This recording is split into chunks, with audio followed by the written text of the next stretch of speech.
Dobrodošli u moj novi video. Danas pravimo pileću salatu sa susamom i sa kikirikijem.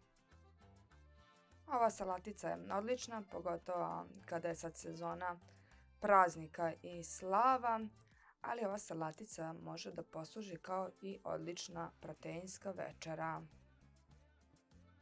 Potrebno je da u blago posoljenu vodu dodamo piletinu da se kuva.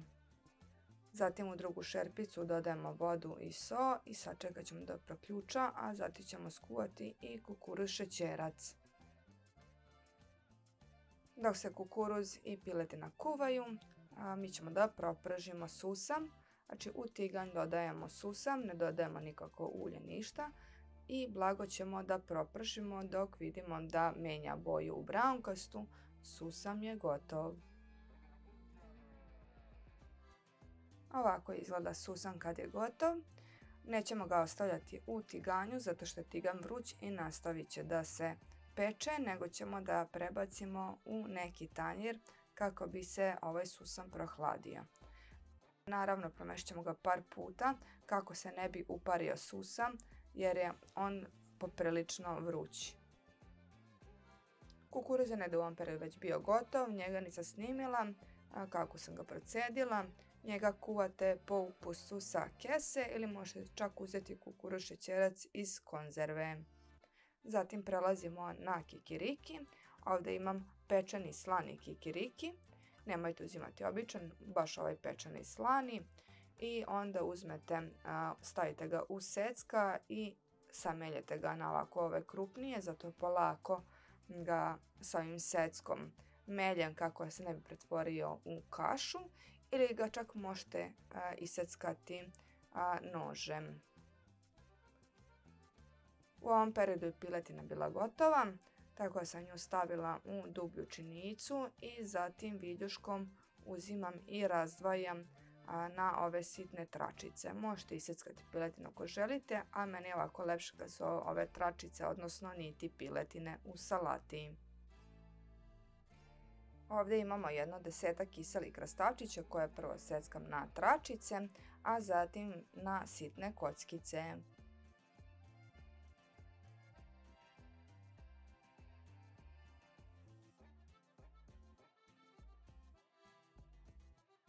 Sad kada smo pripremili sve, možemo da završimo salatu. U dublju činiju dodajemo kiselu pavlaku. Potrebne mere ću ostaviti naravno u komentaru kao i uvek i pinovat ću komentar kako bi mogli da pronađete. Kada smo dodali kiselu pavlaku, možemo da dodamo majonez.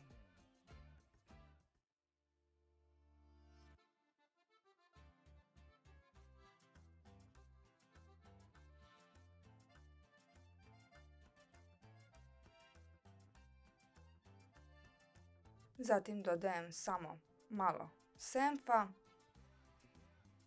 i sve ćemo to lepo da izmešamo, da sjedinimo.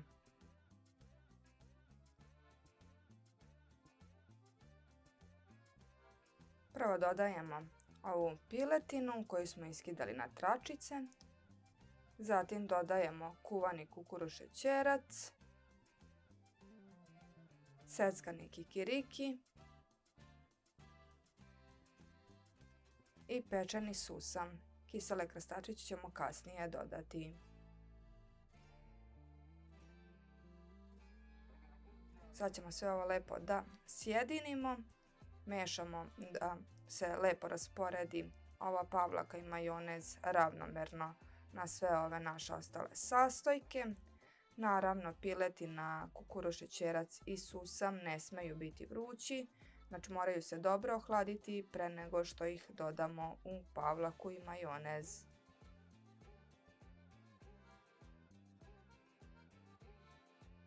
I na kraju dodajemo kisele krastavčiće.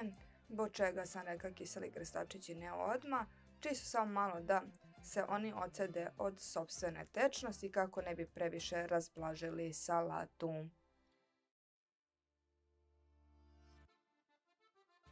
Te kad ovo sve sjedinimo, možemo da probamo ovu salatu i da vidimo da li treba dodati još soli, jer smo sol dodali u vodu u kojoj se kuvala piletina, kukuruz šećerac, Zatim sam kikiriki po sebi je slan, kao i kisela pavlaka i kiseli krastavčići. Tako da nemojte dodavati soli na početku, nego tek kada sve dobro sjedinite. Probajte salatu, ako treba dodati soli dodajte, ako ne, onda smo završili salaticu i možemo da je prebacimo u neku činiju i da sve to aranžiramo da to lepo izgleda.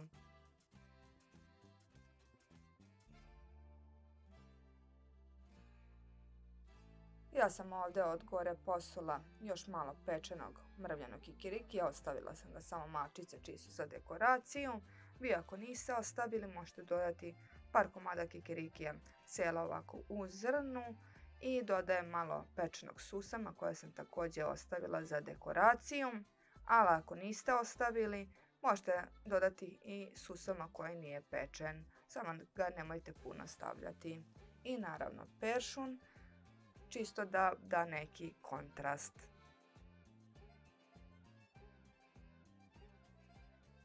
Nadam se da ćete isprobati ovu salaticu i da ćete svoje utiske ostaviti u komentaru, da ćete lajkovati video i zapratiti me kao podršku kanalu ukoliko do sad niste. Uživajte, prijatno!